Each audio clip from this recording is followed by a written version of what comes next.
नमस्कार दोस्तों, स्वागत है आपका माई नेशन न्यूज में। तो रक्तांचल का दूसरा सीजन रिलीज हो चुका है और इसे MX प्लेयर पर फ्री में देखा जा सकता है। हम इस वेब सीरीज का रिव्यू शुरू करें इससे पहले आपको बता दें कि ये पूरी कहानी असल में पूर्वांचल यानी पूर्वी उत्तर प्रदेश के दो सबसे बड़े माफिया कहें या बाहुबली मुख्तार अंसारी और ब्रजेश सिंह की आपसी दुश्मनी के इर्द गिर्द ही बुनी गई है। पहले सीजन की कहानी जहां मुख्तार अंसारी, ब्रजेश सिंह और त्रिभुवन सिंह के बीच के 80 के दशक की दुश्मनी पर आधारित थी, तो वहीं दूसरे सीजन की कहानी मुख्तार अंसारी, ब्रजेश सिंह, ACP संजीव कुमार यादव, भाजपा के उस समय के विधायक कृष्णानंद राय के ऊपर बेस्ड है। इसके अलावा कहानी का एक जो बहुत ही इंटरेस्टिंग पहलू है वो है 90 के दशक में बहुजन समाजवादी पार्टी के अंदर उत्तर प्रदेश की पूर्व मुख्यमंत्री मायावती की मजबूत होती पकड़ को भी दिखाया गया है। हालांकि कहानी को पूरी तरह से सच नहीं कहा जा सकता क्योंकि बहुत सारे ऐसे पहलू हैं जिन्हें मसाला बनाने के लिए बदला भी गया है। फिर भी कहीं ना कहीं कहानी का 30 से 40% भाग सच ही साबित होता है।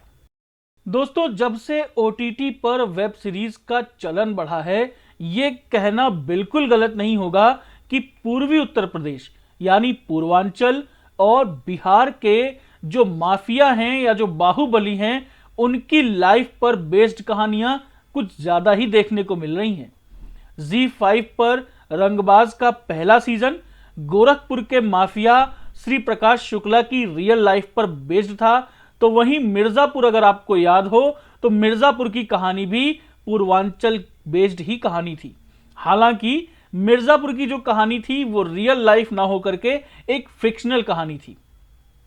वैसे भी पूर्वांचल हमेशा से ही उत्तर प्रदेश की राजनीति में बाहुबलियों और राजनीतिक माफियाओं का गढ़ रहा है।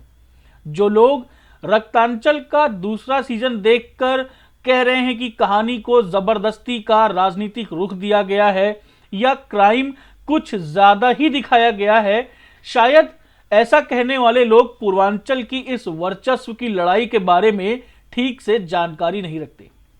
पूर्वांचल का बच्चा बच्चा भी इनके बारे में अच्छे से जानता है और शायद यही वजह है कि पूर्वांचल के लोगों, खासकर जो पूर्वांचल के जिले हैं यानी बनारस, गाजीपुर, जौनपुर, मिर्जापुर, मऊ, बलिया, इन जिलों के लोगों के लिए यह वेब सीरीज किसी डॉक्यूमेंट्री से कम नहीं है। मुख्तार अंसारी और ब्रजेश सिंह आज के समय में उत्तर प्रदेश के काफी बड़े सियासी चेहरे हैं। 90 के दशक में मुख्तार अंसारी ने राजनीति में कदम रखा तो साल 2007 में उड़ीसा से गिरफ्तार किए गए ब्रजेश सिंह भी राजनीति में इस वक्त उत्तर प्रदेश में काफी सक्रिय हैं। दोस्तों, बात करते हैं इस वेब सीरीज के दूसरे सीजन की।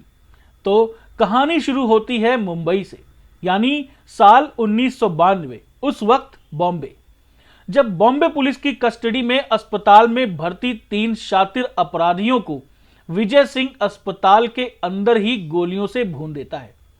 दरअसल यह घटनाक्रम भी रियल लाइफ बेस्ड है क्योंकि इस दौरान ब्रजेश सिंह ने छोटा राजन के सबसे करीबी माने जाने वाले अंडरवर्ल्ड डॉन सुभाष ठाकुर से हाथ मिला लिया था। सुभाष ठाकुर दाऊद का नजदीकी था। आरोप तो यहां तक है कि दाऊद के कहने पर ब्रजेश सिंह ने मुंबई में दिन दहाड़े JJ हॉस्पिटल शूटआउट को अंजाम दिया था।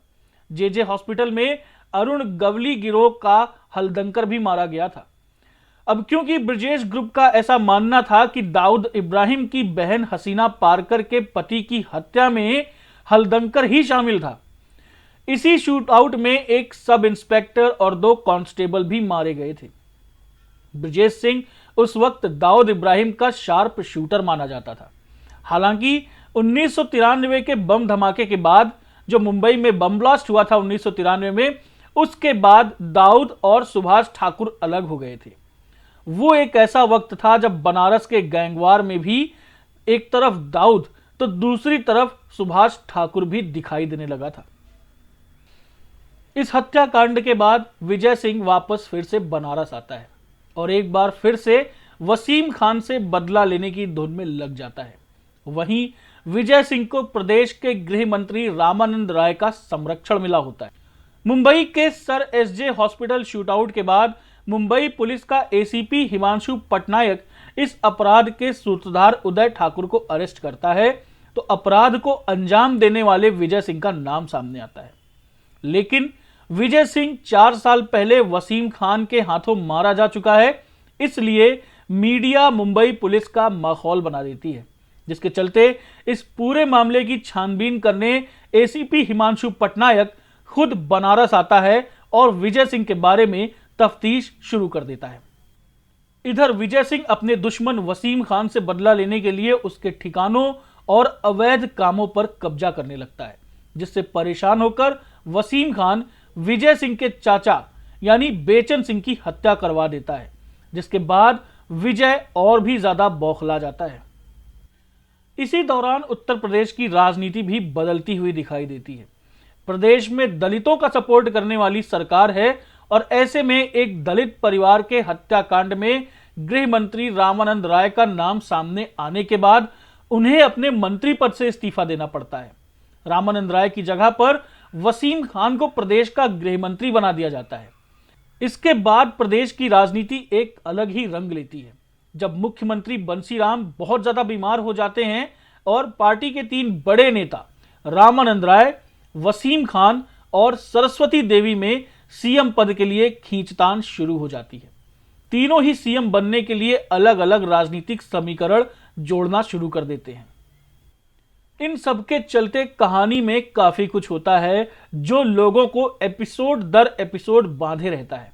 हालांकि इन सब में खास बात यह है कि पहला सीजन जो कि बहुत ही ज्यादा रियल लाइफ बेस्ड था, दूसरे सीजन के अंदर ओरिजिनल कहानी में काफी कुछ बदलाव देखने को मिलेगा।